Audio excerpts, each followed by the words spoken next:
Roh-Mu yang hidup penuhiku, mengalir dalamku.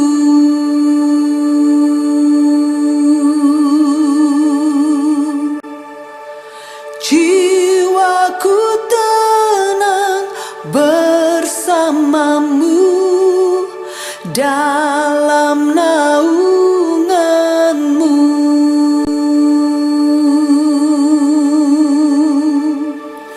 Ku buka hati untuk jamahan-Mu, berserah penuh di hadirat-Mu.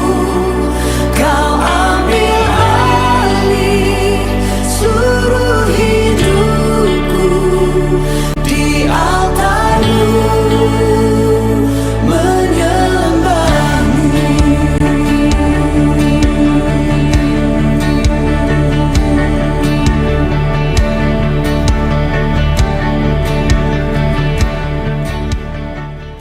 Baik, shalom. Selamat pagi Bapak Ibu Saudara yang kekasih dalam Tuhan. Sungguh kita mengucap syukur pagi hari ini kita boleh sama-sama berkumpul untuk memuji memuliakan nama Tuhan. Baik, dalam kesempatan ini kita semua sama-sama mengambil waktu saat teduh sejenak untuk mempersiapkan hati dan terutama pikiran kita untuk kita masuk dalam ibadah kepada Tuhan.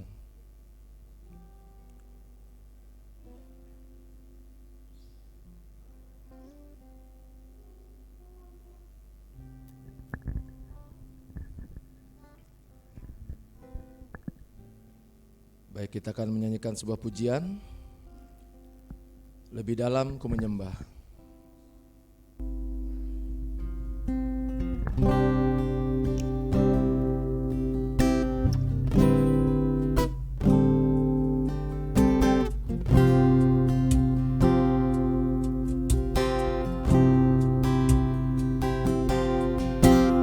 Sungguh besar setiamu, nyata di sepanjang hidupku. Darah-Mu telah layakkan kehidupanku.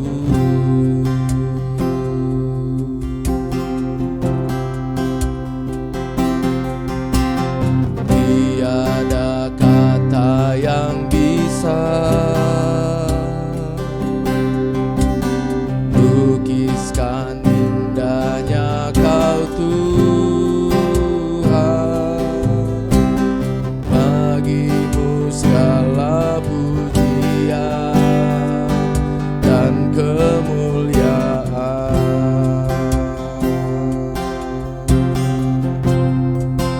Ku tinggikan Engkau Tuhan, melebihi segalanya. Lebih dalam ku menyembah, dalam roh dan kebenaran selamanya. Kita ulang lagu ini sekali lagi. Saya jemput Bapak Ibu semua bangkit berdiri.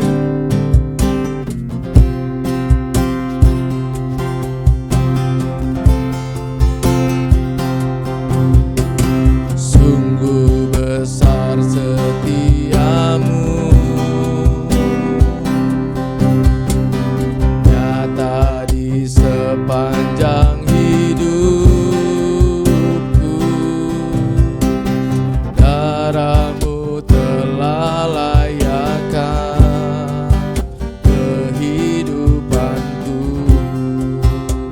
Tiada kata,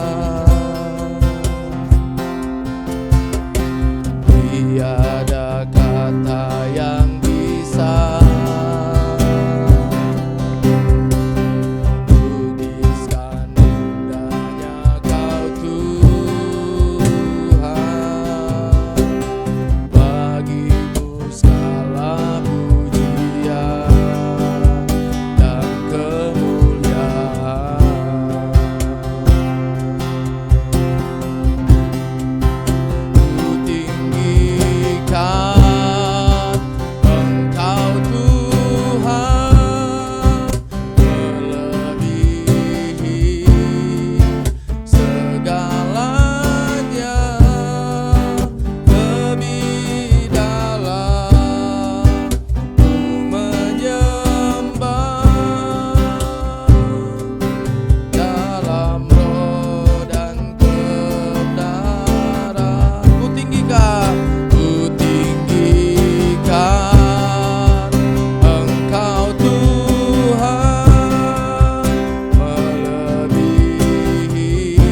pembukaan akan dibawakan oleh Bapak Yupiter. Silakan.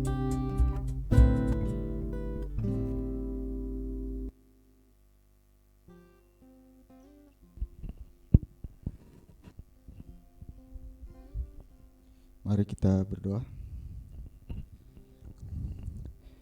Terima kasih ya Tuhan, sebuah lagu pujian yang mengungkapkan kekaguman kami pada Tuhan, bahwa sungguh besar kasih Tuhan dalam sepanjang kehidupan kami. Terima kasih ya Tuhan, Engkau adalah kekuatan kami, Engkau adalah penolong kami yang selalu menopang kami dan tidak pernah meninggalkan kami barang sedetik pun. Terima kasih Tuhan untuk kasih setiamu yang tiada taranya. Kami bersyukur ya Tuhan, khususnya sepanjang minggu ini, di dalam anugerah dan pertolongan-Mu kami dapat melewati hari-hari kami dalam segala kesibukan kami. Terima kasih untuk segala berkat-Mu Tuhan, kekuatan, kesehatan yang Tuhan sudah limpahkan bagi kami. Dan hari ini kami secara khusus bersyukur karena Tuhan sudah menghantar kami masuk ke hari yang baru dan membawa kami masuk ke dalam rumah-Mu di sini, untuk kami bersama-sama beribadah meninggikan nama Tuhan. Kami berdoa biarlah kiranya Roh-Mu yang kudus mengurapi kami semua, menyertai kami, memimpin kami lewat ibadah kami hari ini, baik kami yang hadir di tempat ini maupun jemaat Tuhan yang mengikutinya lewat YouTube. Biarlah kami sungguh-sungguh merasakan kehadiran Tuhan, berkat Tuhan lewat ibadah penyembahan kami hari ini. Terima kasih ya Tuhan, kami menyerahkan ibadah kami hari ini dari awal, pertengahan hingga akhirnya. Biarlah kiranya jadi dalam pimpinan dan penyertaan Tuhan. Dalam nama Bapa, Anak, dan Roh Kudus. Amin. Baik, kita tetap berdiri. Kita akan bersama-sama mengucapkan pengakuan iman kita berdasarkan pengakuan iman rasuli. Pengakuan iman. Aku percaya kepada Allah, Bapa yang Maha Kuasa, Halik langit dan bumi, dan kepada Yesus Kristus, Anaknya yang tunggal Tuhan kita, yang dikandung daripada Roh Kudus, lahir dari anak darah Maria, yang menderita di bawah pemerintahan Pontius Pilatus, disalibkan, mati dan dikuburkan, turun ke dalam kerajaan maut, pada hari yang ketiga, bangkit pula dari antara orang mati, naik ke surga, duduk di sebelah kanan Allah, Bapa yang Maha Kuasa, dan akan datang dari sana untuk menghakimi orang yang hidup dan yang mati. Aku percaya kepada Roh Kudus, gereja yang kudus dan am, persekutuan orang kudus, bangkitan tubuh, dan hidup yang kekal. Amin. Silakan duduk Bapak Ibu Saudara sekalian. Ya, sungguh saya juga sangat bersyukur pagi ini kita semua sama-sama boleh berkumpul di tempat ini walaupun masih dibatasi ya. Dan saya juga bersyukur udah lama saya nggak lihat Omah Wenas. Pagi ini bisa lihat Omah, mungkin walaupun Omah lupa sama saya, cucu kesayangannya. Ya tapi saya bersyukur Omah Wenas, Omah Simon, ini saksi berdirinya gereja ini ya. Baik, kita akan mengumpulkan persembahan. Yang bertugas silakan persiapkan. Sambil kita mengumpulkan persembahan, kita akan menyanyi dari nyanyian Kemenangan Iman nomor 97.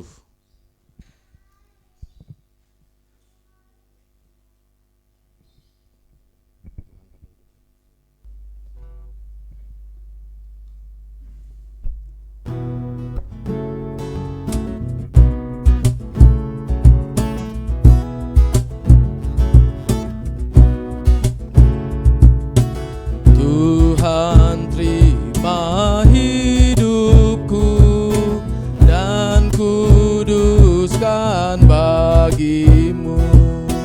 Rangsang tangan bekerja dengan kasih-Mu mesra, dengan kasih-Mu mesra.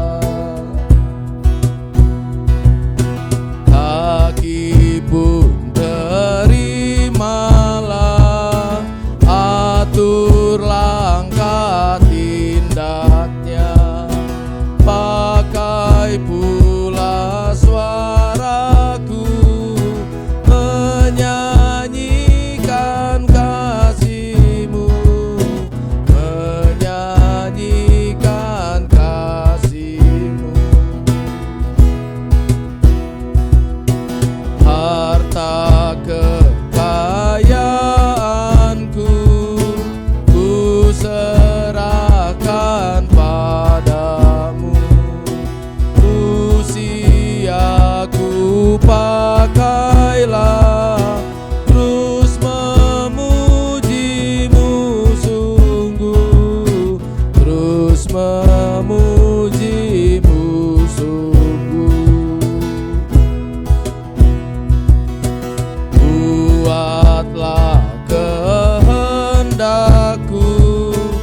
Nanti doa persembahan akan sekalian dibawakan dalam doa syafaat. Ya baik, kita akan masuk dalam doa syafaat yang akan dipimpin oleh Bapak Waluyo. Sebelum itu kita akan menyanyi sebuah pujian kembali, Kemuliaan di Tengah Badai. Setelah lagu ini, Pak Waluyo akan memimpin kita dalam doa syafaat.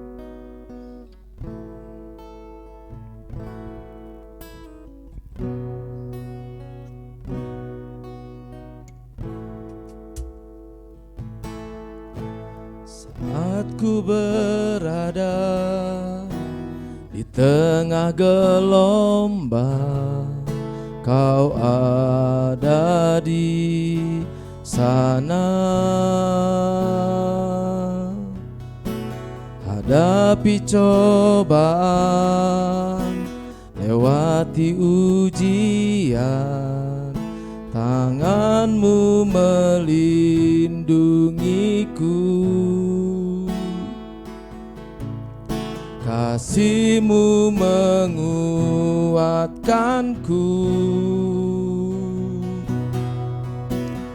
Kemuliaan-Mu Tuhan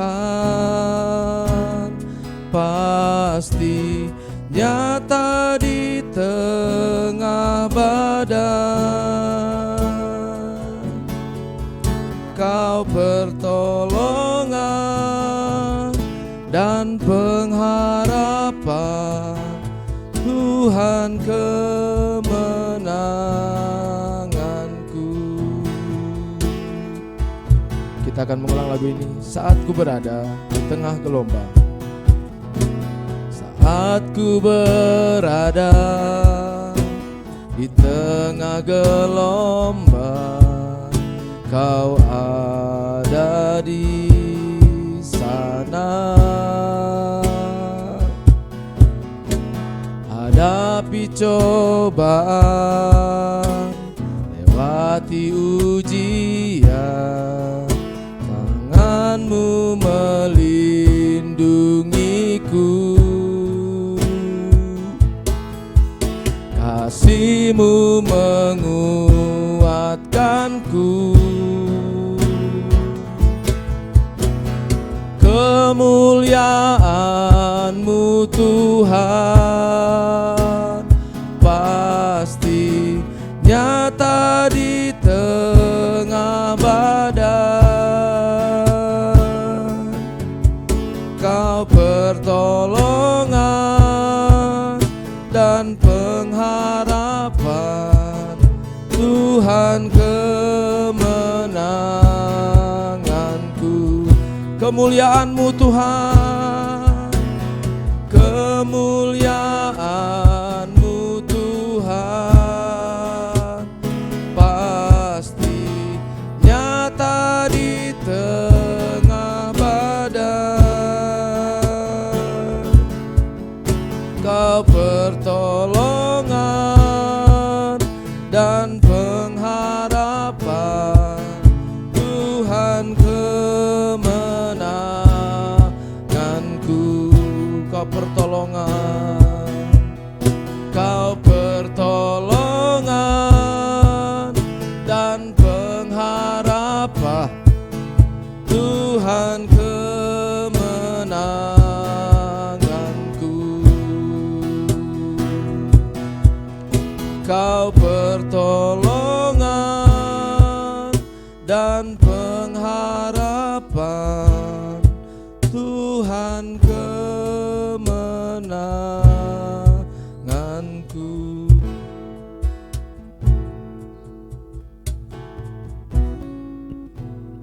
Mari kita satu dalam doa. Kami bersyukur ya Tuhan untuk hal apapun yang terjadi pada diri kami, karena kami tahu dalam anugerah Tuhan semua dijadikan oleh-Mu berkat bagi kami. Tentu kami bersyukur untuk seluruh rangkaian penyertaan Tuhan sepekan yang sudah kami lewati. Hal-hal yang indah yang Tuhan ajarkan lewat pengalaman yang kami jumpai. Kami bersyukur Tuhan karena di dalamnya Tuhan bekerja, meneguhkan iman kami, dan membuat kami mengerti bahwa setiap keadaan apapun di dalamnya Tuhan bekerja untuk kebaikan kami. Pagi ini pun kami bersyukur Tuhan kembali kumpulkan kami untuk memuliakan nama-Mu di tempat ini. Tentu satu hal yang menjadi tujuan hidup kami ketika kami diselamatkan adalah memuliakan nama-Mu, sekaligus menjadi rekan kerja-Mu Tuhan untuk memenuhi panggilan-Mu menyampaikan kabar baik kepada dunia ini. Dan kami bersyukur untuk seluruh hal yang menjadi berkat bagi kami lewat apapun yang kami alami. Dan teristimewa juga ibadah pada hari Kamis yang lalu di mana kami boleh bersyukur bersama, bersekutu bersama di tempat di luar gereja, dan kami bersama-sama mengalami berkat-Mu lewat kegiatan yang ada, baik itu kebersamaan dalam games dan juga terlebih kebenaran firman Tuhan yang menolong kami untuk mengenal lebih dalam tentang kesempatan yang Tuhan beri saat ini untuk menjadi saksi Tuhan yang heran oleh karena kuasa Tuhan ada pada kami semuanya. Pagi ini Tuhan, kami mau berdoa untuk bangsa kami. Tuhan berkati bangsa kami. Bangsa ini terus sedang berjuang membawa kesejahteraan bagi seluruh rakyat. Ada tantangan-tantangan yang dihadapi oleh pemerintahan ini berkaitan dengan kondisi ekonomi yang diharapkan maju, tapi ada pihak-pihak yang mungkin selama ini menikmati kenyamanan dengan keadaan yang sebelumnya dan tidak rela kalau ada kemajuan dan pemerataan ekonomi dan maupun juga pembangunan. Oh Tuhan, kami berdoa, berkati Bapak Presiden kami, Bapak Jokowi, beserta dengan seluruh jajarannya, untuk Tuhan berikan kekuatan kesehatan, sehingga mereka terus bisa bekerja dengan maksimal selama masih menjabat saat ini Tuhan. Berikan mereka kemampuan dalam berkoordinasi dan bekerja bersama-sama, sehingga tujuan untuk membawa kesejahteraan bagi seluruh rakyat Indonesia itu tercapai perlahan-lahan. Kami percaya Tuhan menolong dan memampukannya. Demikian juga kami berdoa untuk khususnya gereja Tuhan yang ada di Indonesia ini, di mana kami juga memiliki tanggung jawab yang sama untuk membawa kemajuan bagi bangsa ini lewat peran kami masing-masing. Tuhan menolong setiap anak Tuhan, setiap gereja Tuhan yang ada dimanapun juga, untuk boleh menjadi berkat, menyampaikan kebenaran Tuhan dalam pekerjaan kami, dalam keluarga, dalam pelayanan kami, dalam masyarakat di mana kami bertempat tinggal. Karena itulah kesempatan bagi kami untuk menjadi saksi Tuhan yang hidup, bagaimana kami menghidupi firman-Mu, bagaimana kami berperilaku sebagai orang-orang yang sudah mengalami anugerah Tuhan. Tuhan mampukan setiap kami. Demikian juga berdoa untuk generasi muda. Tuhan menolong khususnya anak-anak muda Kristen supaya juga berkiprah dengan baik, dengan sehat, sehingga membawa dampak yang besar bagi lingkungan di mana mereka berada, mengingat potensi-potensi yang tinggi dimiliki oleh kaum muda untuk berperan besar bagi perkembangan kemajuan bangsa ini. Tuhan memberkati. Demikian juga kami tidak lupa berdoa untuk gereja Agape, di mana kami juga menyerahkan dalam pertolongan-Mu untuk perjalanan kami. Kami bersyukur tentu saja untuk seluruh rangkaian pertolongan penyertaan Tuhan sampai dengan saat ini. Tapi kami juga terus berharap dan merindukan tempat yang tetap dari Tuhan untuk kami miliki. Itu sebabnya kami terus berdoa dan memohon pertolongan dalam nama Tuhan Yesus, agar kesempatan kami boleh memilikinya Tuhan berikan. Mungkin kami belum mengerti cara Tuhan memberikan itu. Mungkin kami juga belum mengetahui di manakah tempat yang akan Tuhan berikan itu. Tetapi yang kami percayai, kalau Tuhan punya kehendak, kalau Tuhan menghendaki, tentu tidak ada sesuatu yang sulit dan mustahil. Itu sebabnya Tuhan tolong supaya kami bergantung kepada Tuhan dan berupaya sebagai bagian kami untuk terus bekerja, baik itu mengumpulkan dana, baik itu juga berperan mencari informasi, baik itu juga mungkin menggali hubungan, mencari hubungan dengan orang-orang di sekeliling kami ya Tuhan. Kami percaya bahwa ketika bagian kami dikerjakan, Tuhan pun menyatakan bagian Tuhan. Bapa di surga, kami juga berdoa untuk seluruh rangkaian ibadah kami dalam sepekan yang akan kami jalani. Tuhan juga menolong supaya setiap kami boleh terus bertumbuh dalam iman, dalam pengenalan kami kepada Engkau lewat persekutuan-persekutuan yang ada. Dan melalui pengenalan itu menjadi satu bagian panggilan kami untuk menghidupinya, sehingga kami tidak menjadi bagian dari kekristenan yang tanpa Kristus, tapi kekristenan yang sungguh-sungguh menghidupi Engkau dalam relasi kami dan kehidupan kami sehari-hari. Terpujilah Engkau Tuhan, kami serahkan juga untuk jemaat Tuhan yang dalam kondisi kelemahan tubuh. Tuhan memberkati Oma Jiman dalam masa-masa pengobatan, Tuhan menolong. Kami juga berdoa untuk Rizka yang sedang kurang sehat, Tuhan juga memberkati sehingga dia boleh mengalami pemulihan dari Tuhan. Demikian juga kami berdoa untuk sesepuh kami, Oma Wenas yang bersama-sama dengan kami hari ini, kami memuji Tuhan.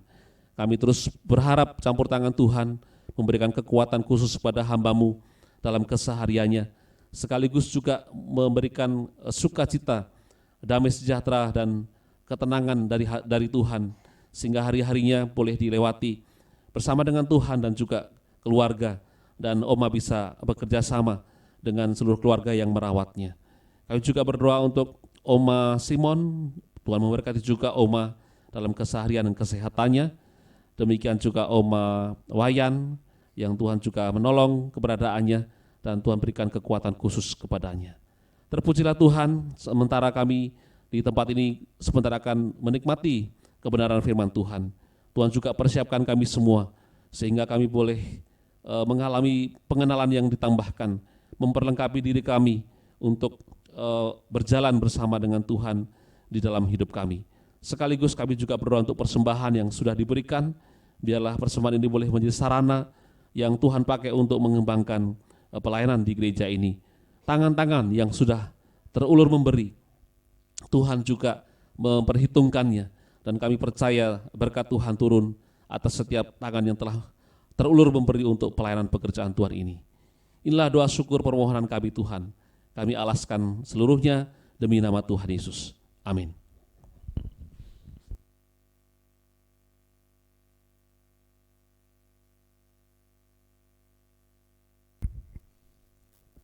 Baik, terima kasih Pak Waluyo.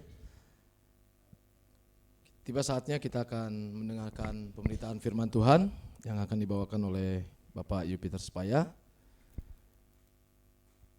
Kita akan memuji Tuhan dulu melalui nyanyian kemenangan iman nomor 106.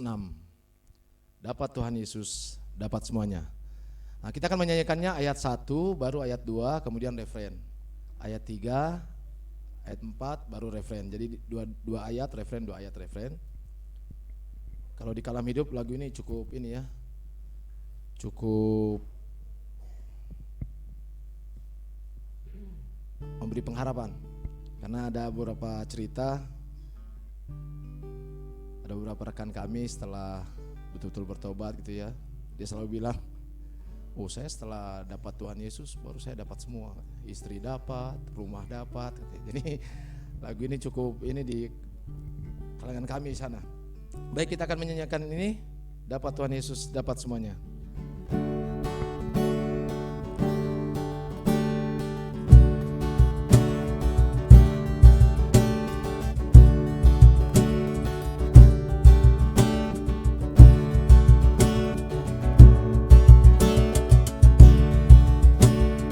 Jadi yakni berkatu, sekarang yang ku rindu hanya Tuhan.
ku bersusah. Dulu ku bersusah dan bersungguh-sungguh. Sekarang ku bersandar sambil berserah. Dulu aku cari pegang tanganmu, sekarang Tuhan Yesus pegang tanganku. Dulu ku berharap pada diriku, sekarang ku bersandar pada janjimu. Dulu perahu hidup selalu hanyutlah, sekarang ku berpaut sauhu yang teguh. Dapat Tuhan Yesus, dapat semuanya, semua dalam Yesus, dan Yesus semuanya. Mari kita bangkit berdiri. Ku meminta pakai kuasa-Mu, sekarang kuasa Roh-Nya penuhi hatiku. Dulu ku bekerja untuk diriku, sekarang ku mencari kemuliaan-Mu. Dulu aku bimbang, hati tak tetap, sekarang aku yakin aku miliknya. Dulu takut mati, sekarang bersiap. Tuhan akan datang, sambut salehnya. Dapat Tuhan Yesus, dapat semuanya, semua dalam Yesus, dan Yesus semuanya. Pada hambanya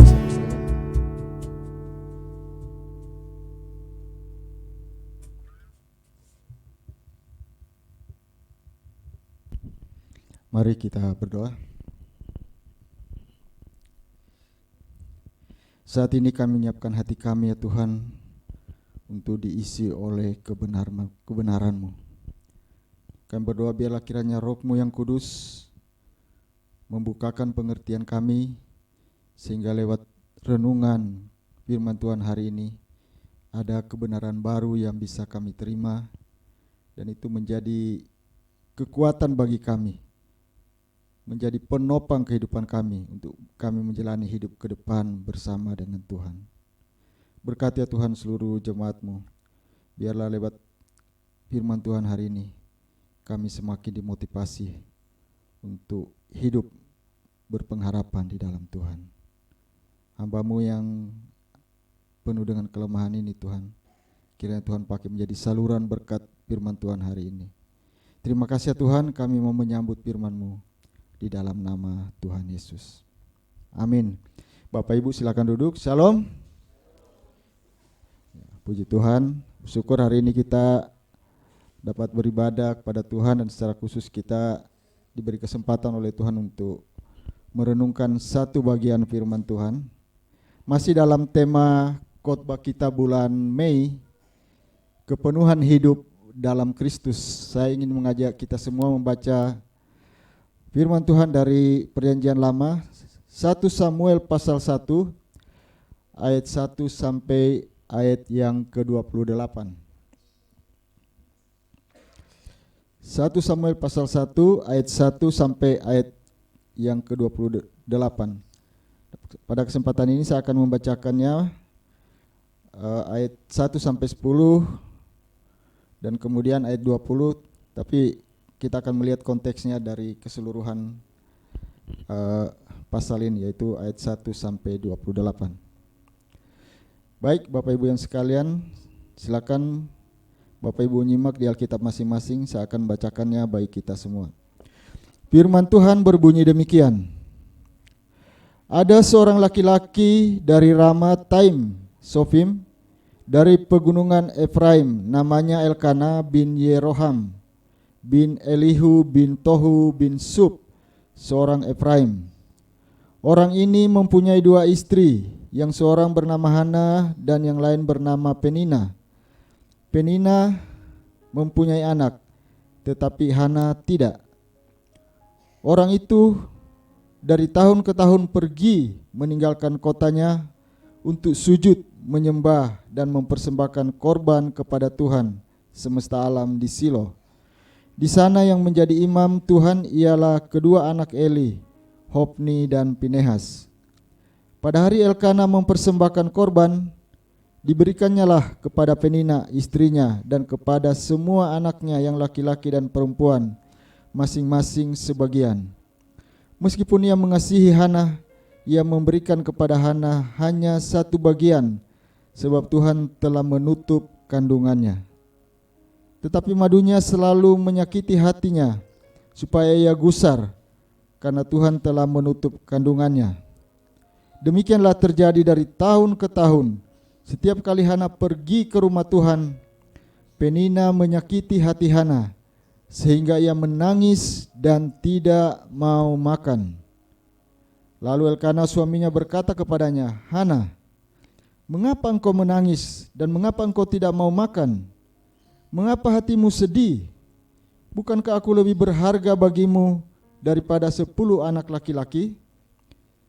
Pada suatu kali setelah mereka habis makan dan minum di Silo, berdirilah Hana, sedang Imam Eli duduk di kursi dekat tiang pintu bait Tuhan.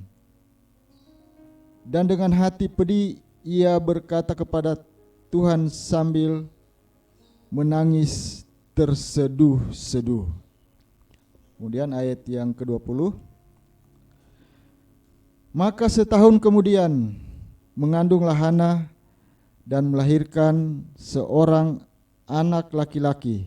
Ia menamai anak itu Samuel, sebab katanya, aku telah memintanya daripada Tuhan. Demikian bacaan firman Tuhan hari ini. Yang berbahagia adalah setiap orang yang membaca, mendengar, memahaminya, dan terlebih melakukannya di dalam kehidupannya sehari-hari. Haleluya. Puji Tuhan. Tema kita bulan ini adalah kepenuhan hidup dalam Kristus. Apa maksudnya kepenuhan hidup dalam Kristus? Mungkin pertanyaan itu terlintas dalam hati kita. Kepenuhan hidup dalam Kristus adalah satu corak kehidupan Kristen yang sesuai atau selaras dengan kehendak atau keinginan Tuhan. Jadi corak hidup yang selaras dengan kehendak Tuhan, atau pola hidup yang selaras dengan kehendak Tuhan. Bisa juga kita katakan sebagai prinsip hidup yang selaras dengan kehendak Tuhan. Artinya tidak menyimpang dari kebenaran firman Tuhan. Dan itu merupakan suatu kondisi ideal bagi semua orang percaya. Nah, bagaimana kita bisa menyelaraskan kehidupan kita dengan kehendak Tuhan? Nah, untuk menyelaraskan kehendak kita dengan kehendak Tuhan tentu membutuhkan satu tekad yang kuat. Membutuhkan satu komitmen supaya kita tetap taat kepada Tuhan. Kalau dalam bahasa kitab Kolose yang menjadi dasar tema ini diangkat, kita harus berakar dan dibangun di atas Dia. kita berakar dibangun di atas dia, tentu dasarnya adalah firman Tuhan. Dan ini merupakan satu proses yang tidak mudah, proses yang akan terus berlangsung sepanjang umur hidup kita. Dan proses ini tentu mengalami banyak tantangan, ada banyak pergumulan, ada banyak masalah yang menghadang. Kalau jemaat di Kolose, masalahnya adalah, tantangannya adalah ajaran sesat. Selain ajaran sesat, adalah masalah penderitaan, masalah kedagingan. Khusus masalah penderitaan, mereka menderita karena Injil Kristus. Itulah tantangan masyarakat atau jemaat di Kolose. Bagi kita saat ini, masalahnya atau tantangannya tentu tidak jauh berbeda. Masalah penyesatan juga banyak, ajaran sesat banyak di sekitar kita. Tapi yang paling akrab dalam kehidupan kita adalah masalah pergumulan, penderitaan hidup yang gak ada habis-habisnya di dalam kehidupan kita. Kalau kita bicara tentang masalah atau pergumulan hidup, memang boleh dikata tidak ada habis-habisnya. Satu selesai, datang lagi satu masalah, silih berganti, gak ada habis-habisnya. Kita sudah 2 tahun diderah oleh COVID-19, dan ini banyak membuat orang terpukul. Banyak orang menderita karenanya. Ada yang harus putus pekerjaan, ada yang kehilangan orang-orang yang dikasihi karena direnggut COVID-19. Dan kita bersyukur saat ini kondisinya sudah semakin terkendali. Tapi masalah belum selesai. Masalah lain muncul, minyak goreng misalnya, harganya melambung tinggi. Ini buat ibu-ibu ini persoalan ya. Kita melihat antrian di mana-mana, masalah minyak goreng. Artinya satu masalah selesai, masalah lain datang kembali. Apalagi perang. Perang antara Ukraina dan Rusia sampai sekarang masih berkecamuk, dan imbasnya ini memukul banyak ekonomi dunia, termasuk kita kena imbasnya. Harga-harga melambung tinggi. Intinya, sejak manusia jatuh ke dalam dosa, kalau kita melihat dalam kitab Kejadian pasal 3, masalah dan penderitaan itu selalu akrab dalam kehidupan manusia. Mungkin sebuah lirik lagu yang dinyanyikan oleh satu grup legendaris pada tahun 70-an, nama grup itu adalah The Lloyd ya. Jakarta Lloyd. Nah, grup ini cukup terkenal pada eranya, dan ada satu hits yang sangat terkenal dari The Lloyd ini. Mungkin kalau generasi yang lahir tahun 80-an ke atas atau tahun 2000-an tidak kenal ya yang namanya The Lloyd ya. Tapi generasi yang lahir tahun 60-an seperti saya, atau mungkin Pak Waluyo ya, yang lain-lain, Oma Simon di sini saya lihat ya, Oma Benas pastinya tahu juga, pasti tahu lagu ini ya. Nah, lagu ini cukup menarik ya, dari judulnya menarik. Judulnya adalah Apa Salah dan Dosaku. Ya, luar biasa ya. Saya waktu menyimak judul lagu ini, saya berpikir ini penciptanya kayaknya orang benar ini ya. Dia bertanya apa salah dan dosaku. Tapi bisa jadi penciptanya juga adalah orang berdosa. Karena dia merasa berdosa, maka dia bertanya apa salah dan dosaku, sehingga penderitaan dan masalah kok datang terus-menerus di dalam kehidupanku. Ya, coba saya bacakan liriknya, coba kita simak kata-kata dalam lagu ini, karena menurut saya ini sangat menarik, tapi juga agak ironis, karena nada ini selain dia bertanya kepada Tuhan, tapi pada akhirnya liriknya menyatakan ada nada putus asa di dalam lagu ini. Kata-kata atau lirik dalam lagu ini yang berjudul Apa Salah dan Dosaku seperti ini, saya akan bacakan. Haruskah hidupku terus begini? Ini agak berpuisi sedikit ya. Haruskah hidupku terus begini dengan derita yang tiada akhir? Kemanakah jalan yang harus ku tempuh agar ku bahagia? Kemudian bait yang kedua, oh Tuhan, berikanlah petunjukmu. untuk kujadikan pegangan hidupku. Katakan salahku dan apa dosaku sampai ku begini. Wah, ini sangat melo ya, sangat sedih kata-katanya ya. Tapi ini refnya ini menarik. Dikatakan di refnya, aku tak sanggup lagi menerima derita ini. Aku tak sanggup lagi menerima semuanya. Ini luar biasa, menarik ya. Dia pertama dia mengungkapkan kegundahan hatinya karena penderitaan yang dikatakan tiada akhir. Kemudian dia bertanya pada Tuhan, atau dia minta kepada Tuhan, berilah petunjukmu agar kujadikan pegangan hidup. Sampai di sini sebetulnya masih positif kalau saya lihat ya. Tapi refnya ini yang menurut saya agak ironis begitu. Aku tak sanggup lagi menerima semuanya. Dan kalau di acara-acara reuni ya, angkat-angkatan tempo dulu ya, lagu ini sering dinyanyikan, apalagi rapnya ya, dinyanyikan berulang-ulang. Nah, bayangkan kalau rapnya dinyanyikan berulang-ulang, aku tak sanggup lagi menerima, lama-lama nada negatif ini bisa jadi mempengaruhi batin orang, dan kalau orang berada dalam masalah bisa jadi dia tambah stres, depresi, mungkin hal ini bisa mengganggu jiwa ya. Jadi saya kadang-kadang berpikir, kenapa dia bertanya kepada Tuhan tapi kemudian dia sendiri meragukannya.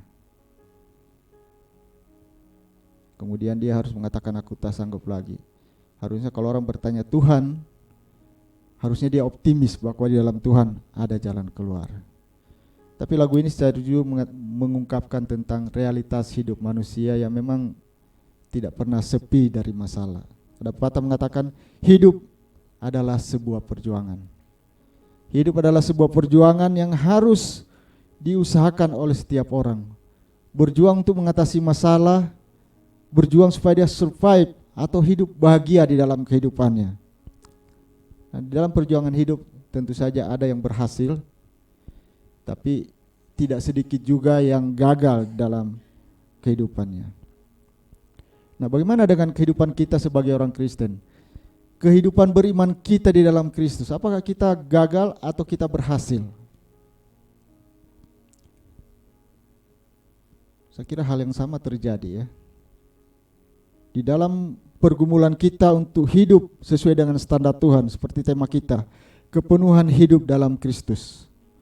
Ini tentu menjadi sebuah tantangan, karena ini menjadi satu proses panjang yang penuh pergumulan yang tiada habis-habisnya. Kehidupan kita di dalam mengiring Tuhan ini boleh dikatakan satu proses jatuh bangun ya. Jatuh bangun. Kalau kita tidak sungguh-sungguh di dalam Tuhan, saya katakan di awal tadi, kalau kita tidak punya komitmen, tekad yang kuat untuk hidup dekat dengan Tuhan, maka kita akan sulit bisa menjalani kehidupan yang berkemenangan. Sehingga kita seperti kata lagu, aku tak sanggup lagi. Jadi hidup dalam konteks iman Kristen dapat dikatakan tidak pernah sepi dari masalah.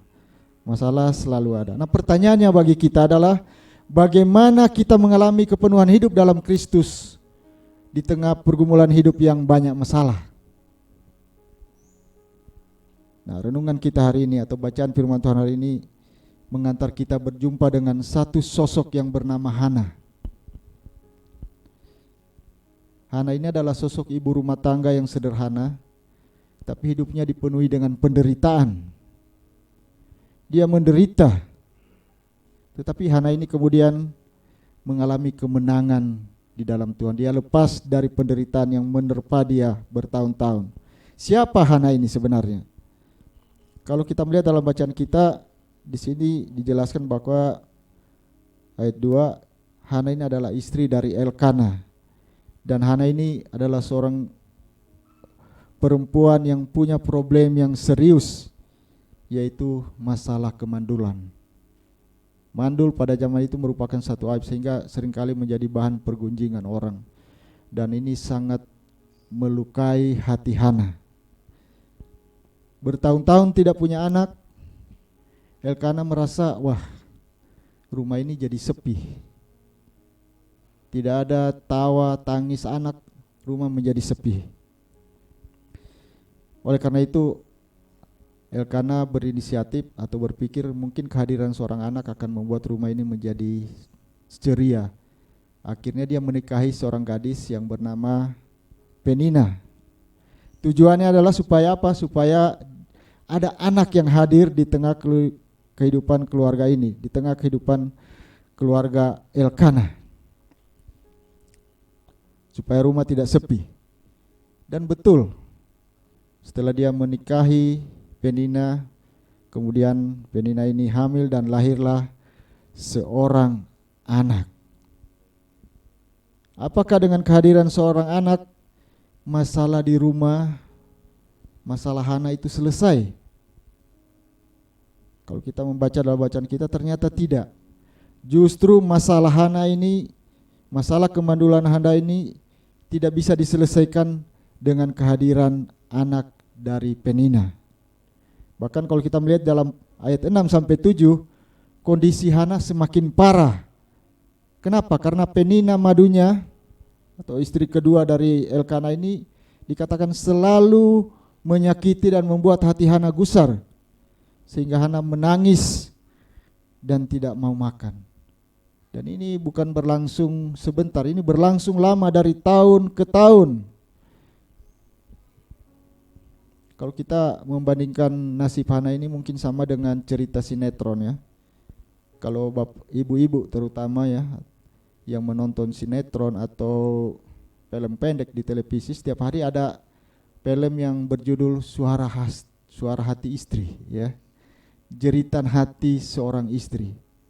Itu setiap hari muncul itu di televisi itu ya. Saya kebetulan kadang-kadang lihat, tapi setiap kali lihat channel pindah-pindah kok selalu muncul itu ya. Jadi Suara Hati Istri ini selalu menceritakan bagaimana seorang istri yang tersakiti, yang diduakan oleh suaminya, sehingga istrinya menjadi sangat menderita. Apalagi dengan background lagu yang dinyanyikan oleh Rosa. Itu sangat miris ya. Nah, kalau di dalam cerita film pendek itu ya, kalau saya menyimak, akhirnya istri yang tersakiti ini dia pasti berdoa ya, selalu begitu polanya. Dan hasil doanya suami yang menyakitinya ya, suami yang maaf kata yang gak beres ya, pasti mendapatkan karma. Kata orang Manado dapat katula ya. Katulanya apa? Kalau dia nggak bangkrut, tabrakan ya. Kalau sudah tabrakan kakinya patah dan hidupnya susah begitu ya. Dan kemudian istri yang tersakiti itu ternyata dia bangkit dan dia menjadi orang yang sukses begitu ya. Jadi saya berpikir, wah ini kenapa cerita ini kok muncul terus? Apakah ini indikasi di Indonesia banyak suami-suami yang nggak beres di luar begitu ya? Saya tidak tahu seperti itu, tapi faktanya seperti itu memang selalu ada, ya, selalu ada. Istri diceraikan, kemudian cari istri baru. Tapi kalau Elkana tidak, dia menikah bukan karena mau menceraikan Hana, tapi karena dia ingin punya anak ya. Kalau dalam konteks kita nggak boleh juga seperti itu ya. Kenapa? Karena pernikahan Kristen adalah pernikahan yang monogami ya. Alkitab mengatakan apa yang dipersatukan Allah tidak boleh diceraikan oleh manusia.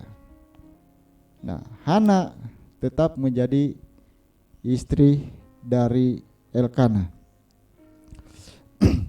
Hana ternyata dia tidak berkepanjangan di dalam menghadapi masalahnya. Dia justru berkemenangan. Kalau kita lihat di pasal 1 dia menderita, tapi di pasal 2 dikatakan dia bersukacita, karena pasal 2 ayat 1 mengatakan hatiku bersukaria dan bersukacita karena Tuhan adalah penolongku. Masalah memang akan tetap menjadi masalah bagi orang yang tidak tahu jalan keluarnya, tapi Hana mengerti jalan keluar atas masalahnya. Dan hari ini saya mengajak kita melihat 2 poin belajar dari Hana untuk mengatasi masalahnya. Yang pertama, Hana datang ke alamat yang tepat. Dalam ayat 1 pasal 1 ayat 10 dikatakan, dan dengan hati pedih ia berdoa kepada Tuhan sambil menangis terseduh-seduh.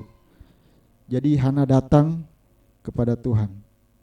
Saya yakin Siapapun kita pasti kita pernah mengalami pergumulan yang berat, masalah yang berat. Tapi pertanyaan, bagaimana cara kita mengatasi masalah itu? Saya waktu beberapa tahun yang lalu, mungkin 15 tahun yang lalu, anak saya pernah divonis oleh dokter di Boromeus lewat pemeriksaan MRI ya, bahwa anak saya ada tumor otak di kepalanya. Memang sebelumnya dia sempat pingsan. Dan saya langsung membawa dia ke Boromeus dan dokter menyarankan menjalani tahapan itu, pemeriksaan MRI. Dan dokter mengatakan ini harus membentuk tim untuk mengoperasinya. Saya terus terang dengan istri saya waktu itu stres ya, membayangkan anak ini akan dioperasi, belum lagi biayanya.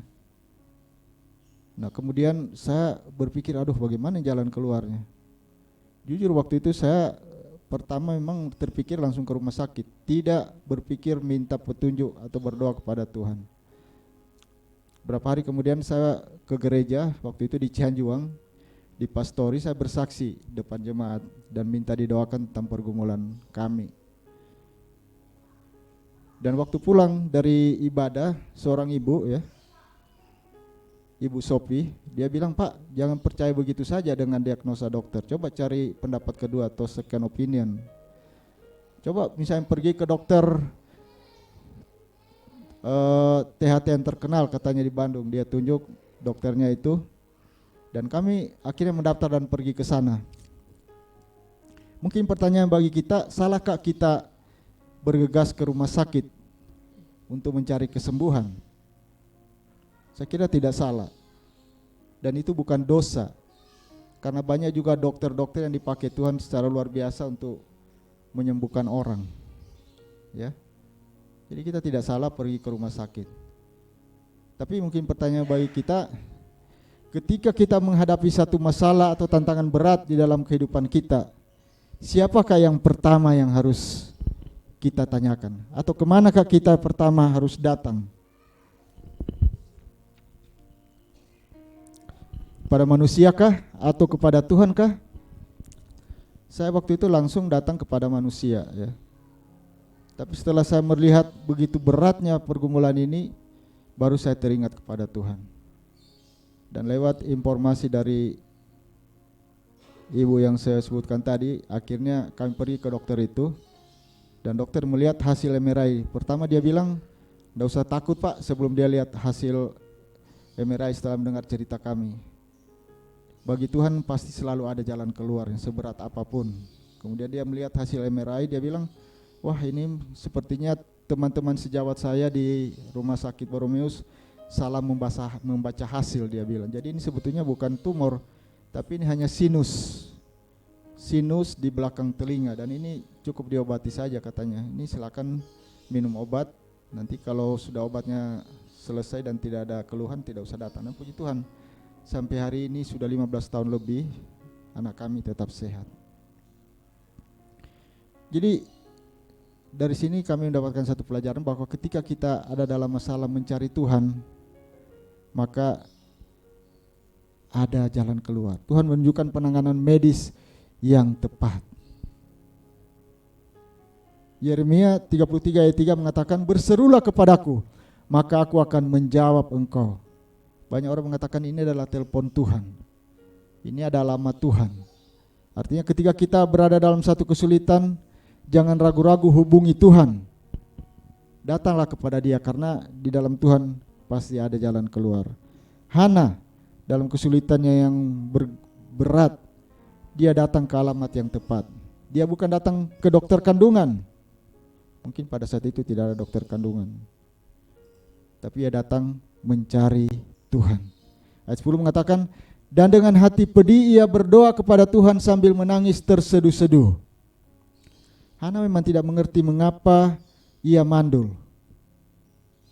Dia tidak tahu apa menjadi penyebab dia mandul. Dan di dunia ini, Bapak Ibu jemaat yang dikasihi Tuhan, ada banyak hal yang kita tidak mengerti di dalam kehidupan kita, yang bisa menimpa kehidupan kita.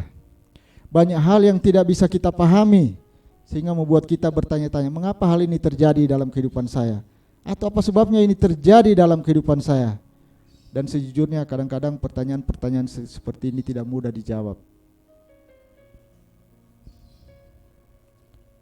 Tapi kita melihat Hana, di dalam ketidakmengertian dia akan penyebab kemandulannya, ia hanya datang kepada Tuhan. Dia menangis di hadapan Tuhan.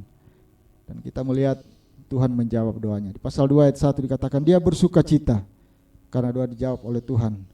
Dan akhirnya lahirlah Samuel yang kemudian menjadi nabi besar pada zaman Israel.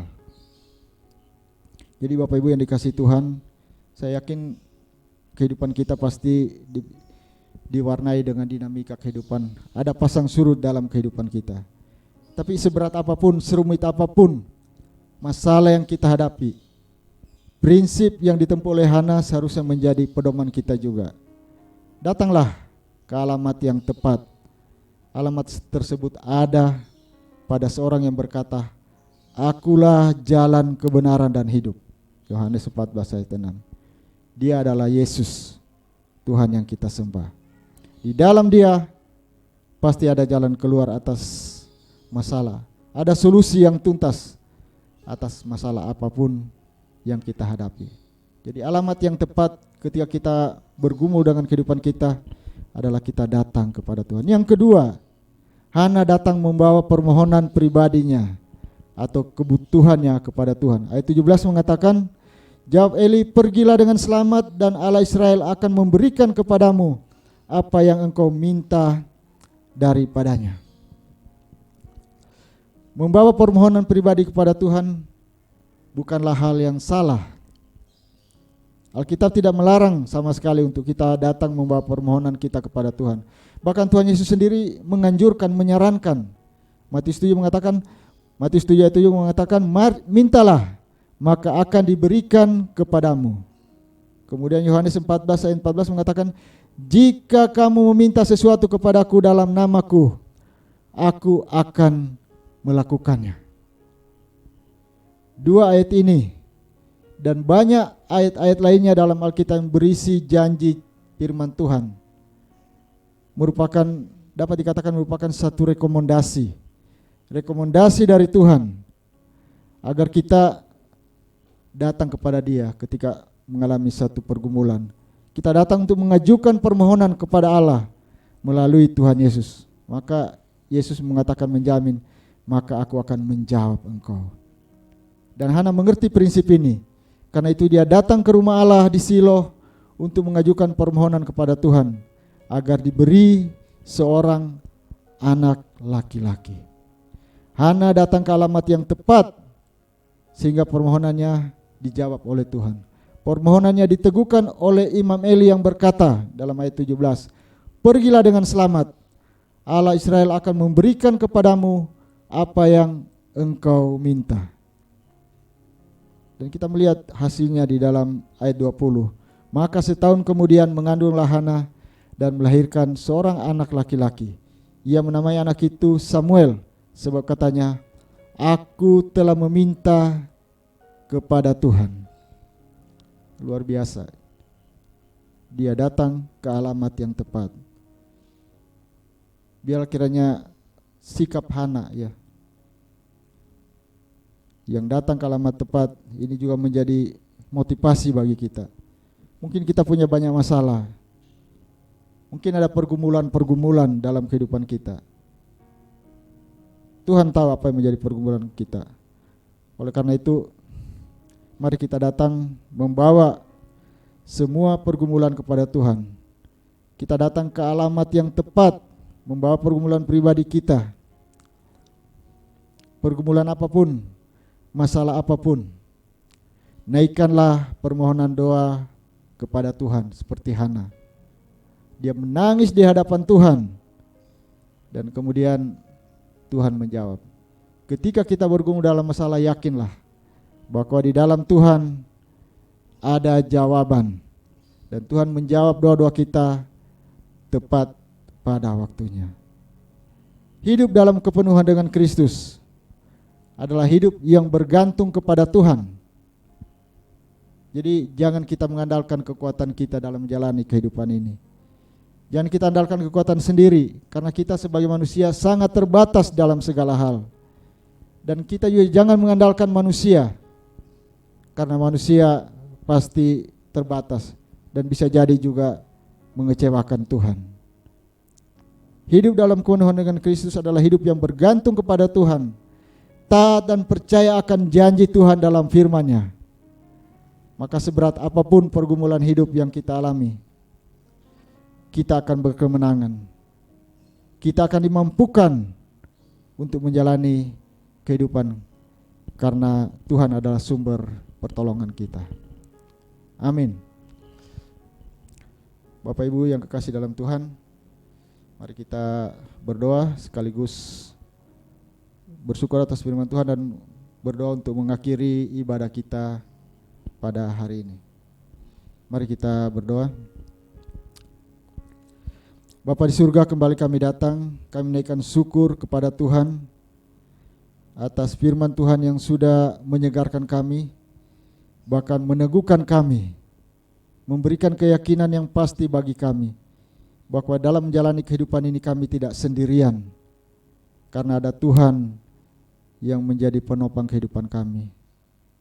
Biarlah iman kami semakin dikokohkan untuk kami yakin dan percaya bahwa di dalam menjalani kehidupan ini, seberat apapun masalah yang kami hadapi atau pergumulan apapun yang kami hadapi, ada Tuhan yang bersama dengan kami. Dan itu menjadi satu kekuatan bagi kami, pengharapan bagi kami. Terima kasih ya Tuhan. Kami menyerahkan jemaat Tuhan dalam segala pergumulan hidupnya, di dalam menjalani kehidupan ke depan. Biarlah kekuatan dari Tuhan, firman-Mu ini menjadi pegangan kami, sehingga kami tidak perlu merasa ragu, kami tidak perlu merasa bimbang, karena Tuhan adalah kekuatan kami. Terima kasih ya Tuhan, terpujilah Engkau untuk kasih-Mu yang hebat atas kami. Terima kasih untuk kesempatan hari ini, kami dapat beribadah bersama-sama dan diteguhkan oleh firman-Mu. Dalam nama Tuhan Yesus kami berdoa.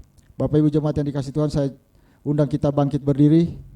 Kita akan menerima berkat dari Tuhan. Mari kita menadahkan tangan kita di hadapan Tuhan untuk menerima berkat darinya. Kiranya kasih karunia dari Allah Bapa kita dan dari Tuhan kita Yesus Kristus, tuntunan, penyertaan dan penghiburan dari Allah Roh Kudus menyertai kita dari saat ini sampai selama-lamanya. Tuhan datang menjemput kita sebagai saleh-salehnya. Bersama kita katakan amin. Terima kasih Yesusku, terima kasih Yesusku. Puji syukur hanya bagi Tuhanku. Terima kasih Yesusku, terima kasih Yesusku. Puji syukur hanya bagi Tuhanku. Puji syukur hanya bagi Tuhanku. Puji Tuhan, amin. Ibadah kita selesai.